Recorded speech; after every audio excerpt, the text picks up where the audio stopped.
hari ini dan berikut keterangannya. Kita akan menghadirkan seorang ahli yang mantan hakim tinggi yang juga pernah mengadili kasus tentang penodaan agama. Ada beberapa kasus tangani. Jadi nanti bisa dicermati, dipahami apakah benar Pak Basuki ini tergolong melakukan penodaan agama. Padahal sebenarnya kan enggak. Kita ingin memperjelas supaya gamblang baik kepada majelis hakim, kepada JPU maupun kepada masyarakat bahwa Pak Basuki Cahayapurnama itu sebenarnya dalam pidatonya di Pulau Seribu tidak ada niat, tidak ada sengaja, tidak ada maksud untuk menodai agama Islam. Sehingga jangan sampai hanya perkataan seperti itu, ada banyak orang lain yang melakukan lebih dari Pak Basuki aja tidak diapa-apain. Kenapa Pak Basuki dijadikan perkara, dijadikan terdakwa sampai presiden seperti ini? Karena menyangkut masalah pilkada saja. Sehingga kita ingin meyakinkan tidak saja kepada majelis, kepada jaksa penuntut umum, tapi juga kepada masyarakat Jakarta khususnya dan masyarakat Indonesia pada umumnya bahwa ya nanti akan diterangkan oleh yang bersangkutan. Saya tidak akan menjelaskan seperti itu, nanti mendahului proses persidangan kita nggak baik. Ya. Jadi kita milih ahli itu bukan karena pendukung tidak, tapi konten daripada keterangan keahliannya itu yang tidak saja berguna bagi kasus ini, tetapi bagi seluruh masyarakat bangsa Indonesia. Itu. Independensi selalu objektif. Kalau seorang ahli tidak terikat kepada pendukung si A atau pendukung si B. Tapi persepsi masyarakat seperti itu. Padahal seorang ahli tidak boleh karena disumpah dia memberikan keterangannya tidak berdasarkan keahlian, keilmuan yang dia miliki. Atau misalnya terus memihak kepada salah satu orang, nggak bisa. Dia mesti objektif. Siapapun juga yang diadili, kalau misalnya kita sebagai ahli, kita akan memberikan keterangan keahlian kita berdasarkan ilmu yang kita kuasai. Kita tidak memihak kepada siapa yang mengajak kita untuk sebagai ahlinya. Itu objektivitas daripada seorang ahli dan independensinya, karena keterangan di depan persidangan adalah akan digunakan untuk kepentingan kemaslahatan umat seluruh bangsa dan negara dalam rangka. Sementara jaksa penuntut umum meminta kuasa hukum Ahok untuk menghadirkan saksi yang memenuhi kriteria.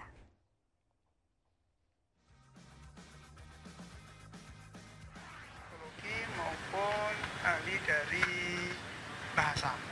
Nah, di luar itu kita belum tahu karena memang hukum acara memungkinkan bahwa ahli di luar berkas perkara bisa diajukan. Nah, kita di luar BAP sendiri ahlinya diterima atau bagaimana? Kita tidak tahu kan? Nah, kita tidak tahu siapa yang diajukan karena di berkas tidak ada. Kalau itu nanti kita tunggu siapa yang dihadirkan, nah baru tahu kita identitasnya dan sebagainya, baru ada sikap apakah bisa diteruskan kita terima atau tidak. Pak Ali, ini kan ada 7 ahli dari berbagai bidang. Nah, menurut tim pengacara tadi bahwa ini akan menilai secara kontekstual isi pidato Ahok dari menit pertama hingga menit terakhir, bahwa intinya adalah tidak ada niat dan tidak ada unsur kesengajaan menistakan agama. Berbeda dengan ahli yang menurut tim pengacara bahwa ahli dari JPU hanya menilai dari sepenggal yang ada ucapan Al-Maidah. Bagaimana menurut Pak? Kemarin sudah dalam persidangan kemarin sudah disampaikan bahwa di dalam ahlinya dia, saya tanya kan begitu. Apakah kalau ini adalah sosialisasi program tanpa menyampaikan Al-Maidah kemudian pesannya tidak sampai? Dijawab sampai juga. Nah, sekarang pertanyaannya apa? Kenapa disampaikan seperti itu?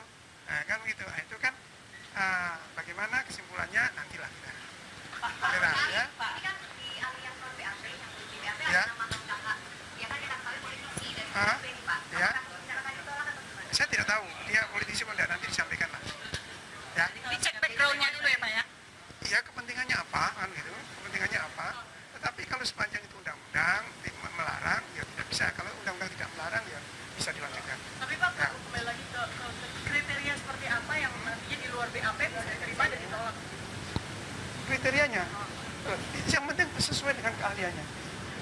Yang penting sesuai dengan keahliannya. Itu saja. Di pasal 120 KUHP disampaikan bahwa keahlian itu seperti apa. Nah, itu nanti disampaikan sidang. Jadi meski di luar BAP tetap akan didengarkan dan diberikan pertanyaan begitu? Iya. Walaupun sesuai, yang penting sesuai dengan keahlian. Iya, yang penting keahliannya. Memang kriterianya pasal 120 KUHP.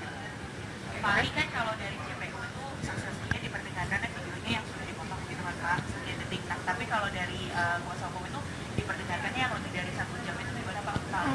Bukan. Jadi selama ini persidangan belum sampai memutar video. Nah, itu berdasarkan keterangan saksi, bukan video yang diputar di persidangan. Beda. Iya, maksudnya mereka kemudian menyampaikan keahliannya, menyampaikan pendapatnya soal Ya, berbeda yang ya. ditonton tuh Pak. Itu kalau JPU menanggapinya seperti Berbedanya di mana? menurut Karena hanya penggal yang mendengarkan kalau yang bisa Kan, dengarkan kan ahli saksi sudah menyampaikan. Kenapa sepenggal? Karena substansi persoalan ada di situ. Yang di luar itu bukan persoalan pidana. Untuk apa? Kira-kira begitu. kalau 1 jam itu justru bisa jadi ini background begitu kalau itu tidak bermaksud sebenarnya kalau harus Nah, itu kan penilaian dari penasihat hukum wajar saja, sah-sah saja semacam itu. Tapi orang lain berbeda pendapat. Baik Pak Kapitra, ini adalah kesempatan terakhir untuk kubu Ahok ini memberikan kesaksian dari saksi-saksi yang meringankan dari kubu Ahok sendiri begitu. Kabarnya hingga malam begitu majelis hakim akan menerima kesaksian ini. Berbeda dengan mungkin asas peradilan yang memang harus melakukan sidang begitu dengan murah dan cepat dan untuk hingga sampai jam 12 malam butuh biaya yang cukup besar, Pak Kapitra. Ya, tentu majelis tahu kebutuhannya, mana prioritas, waktu atau biaya. Saya pikir majelis memprioritaskan waktu, azas cepat itu. Dan kita setuju saja itu, biar ada kepastian. Jangan sampai penguasa atau kelompok Ahok menganggap kita ini sekelompok masyarakat bodoh yang mudah dibodoh-bodohi. Makanya diperlukan keputusan tentang keadilan itu lebih cepat, lebih baik. Ya. Apakah ini juga mungkin juga ada kaitannya begitu tentang pilkada?